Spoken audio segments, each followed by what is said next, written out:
Құс қуған бала. Автор Сапарғали Бегалин. Оқитын Нұрқожа Бауыржанұлы. Сәтжанның ителгісі үйрек алғаннан бері өзіне де бұрынғысынан өзгеше тәрізді. Ерекше тұлғалы қыран бейнесіне ұқсағандай. Тұғырда отырса, құм қайрақ қызғылт көзі жалын шашып қызықты болып кетті.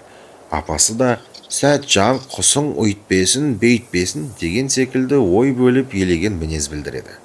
Аңшы атасы күніне бір рет қолына қондырып сылап сипап, Сәтжанның берген жемін өз көзімен көріп, ол да қадағалап жүр. Үй ішінде де, ауыл арасында да Сәтжанның ителгісінің үйректі теуіп түсіргені әжептәуір сөз болды. Осының барлығы Сәтжанның құс құмарлығын бұрынғыдан да өсіре түсті. Ертең торпақтарынды бойдаққа өткіз, бәріміз көріп аламыз деген колхоз бастығының сөзін естігенде Сәтжан аса қуанды. Соны жерге қонғаннан бері жетіле ер жете түскен торпақтары, әсіресе майғарын, қоянқұлақ, сидағасқалар ірі көрініп, тіпті қызықты еді. Сол қызықты малын өсіріп, өріс танытып колхоз дәулетіне қосатын күн жетті. Торпақтарды бойдаққа өткізіп алған Ахмет, бұзаулардың биылғы күтімі ерекше болған тәрізді. Торпақтар бұрынғы 2 жылғыдан анағұрлым ірі, ерекше етті, деп Серікбайға қарады. Оның рас, Ахмет, деді Серікбай. Малмен біте қайнаған адамсың ғой. Абайлауың дұрыс. Сәтжан биыл төлді өте жақсы бақты. Бұзауларын қашан есейгенше күн сүтпей, талдан шарбақ тоқып көлеңкеге жатқызды. Онан соң бұзауға беретін сүтті орғазып, күн ыстықта соған қойып суытып беріп отырды. Бұл бұзаулар ыстық етпей, күнсіген жолы сүт жұтпай, көлеңкеде жусап, сүтті балмен ішіп мәйекті өскен. Бәсе, айттым ғой, әйтеуір бір айрықша күтім болған. Бұл әдісті кімнен үйрендің? Деп Ахмет Сәтжанға қарады. Жана екеуміз өзіміз ақылдасып істедік, деп Сәтжан кең танауын бір тартып Серікбай ақсақалға қарады. Бұларға ешкім де үйреткен жоқ, осы екеуінің өзі ерінбей жалықпай ақ істеді, деп Серікбай екі баланың төл баққыш мінездерін көтермелеп қойды.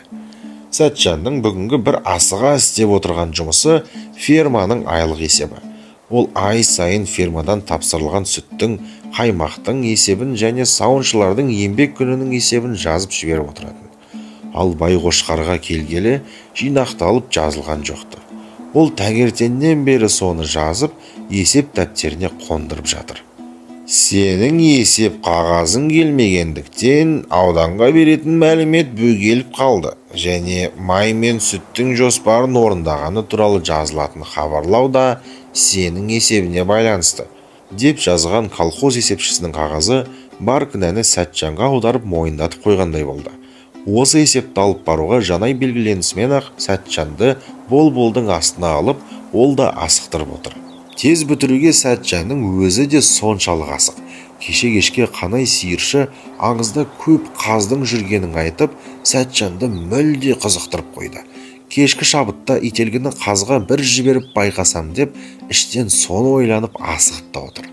Жанайға беретін қағазын бітіріп, Сәтжан далаға шыққанда, ауыл үстінен шулап ұшқан бір топ қаз тура егіндіктің орнына тартты. Қаз дыбысынан елең алғандай ителгісі талпынып, тұғырынан жерге қонып аяқ бауын тартқылады.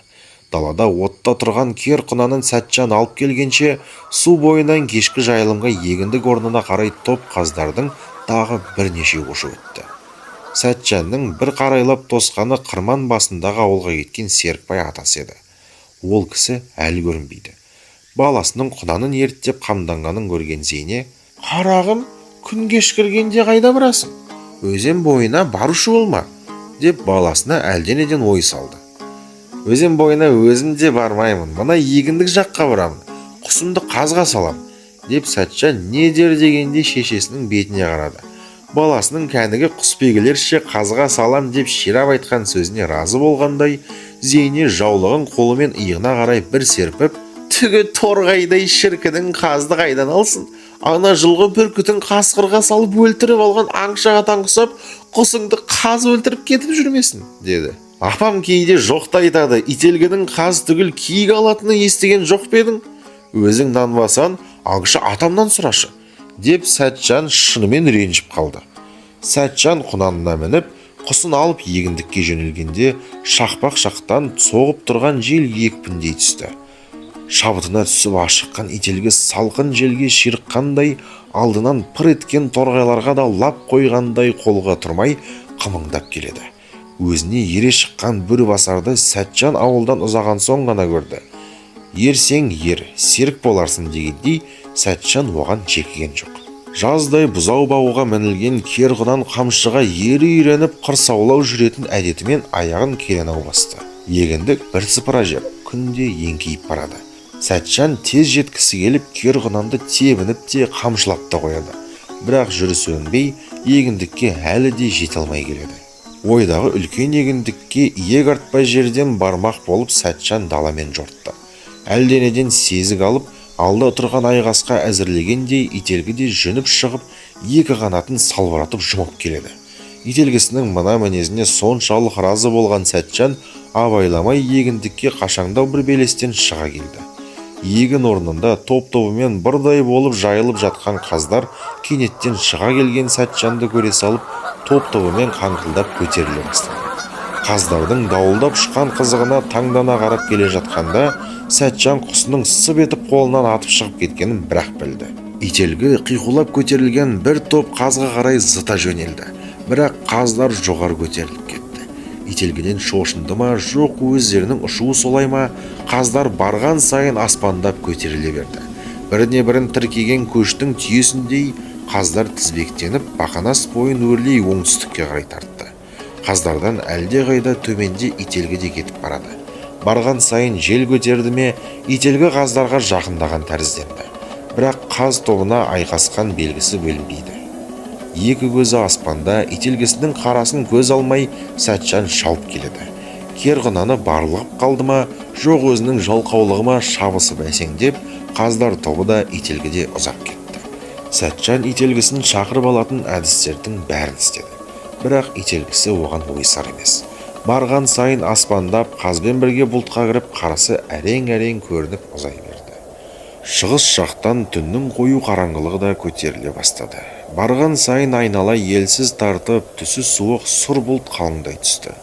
Керғұнанның аяғы қойылап, шоқырақтаудан да қалды.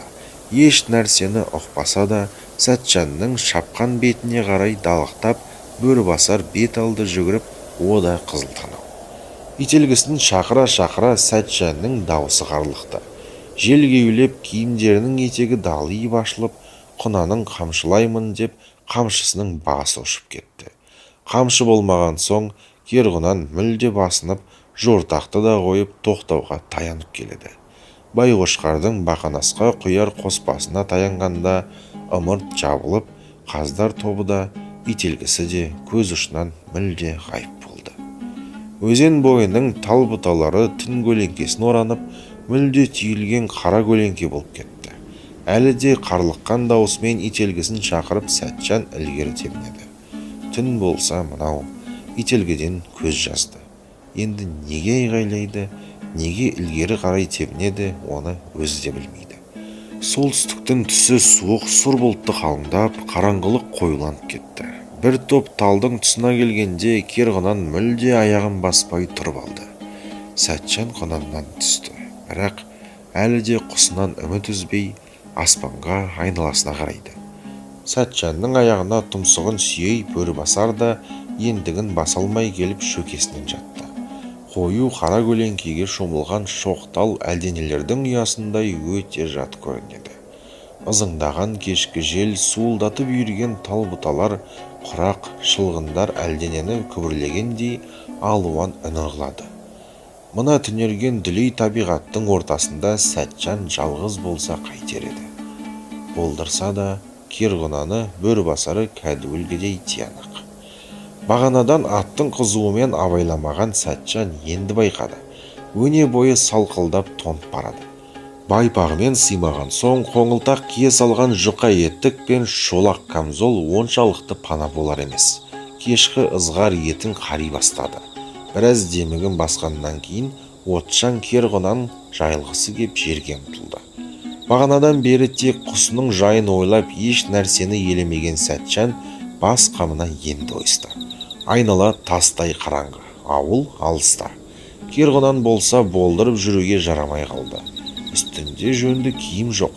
Күздің мынау ұзақ таңында әсіресе таңғы бозғырауға қалай шыдайды?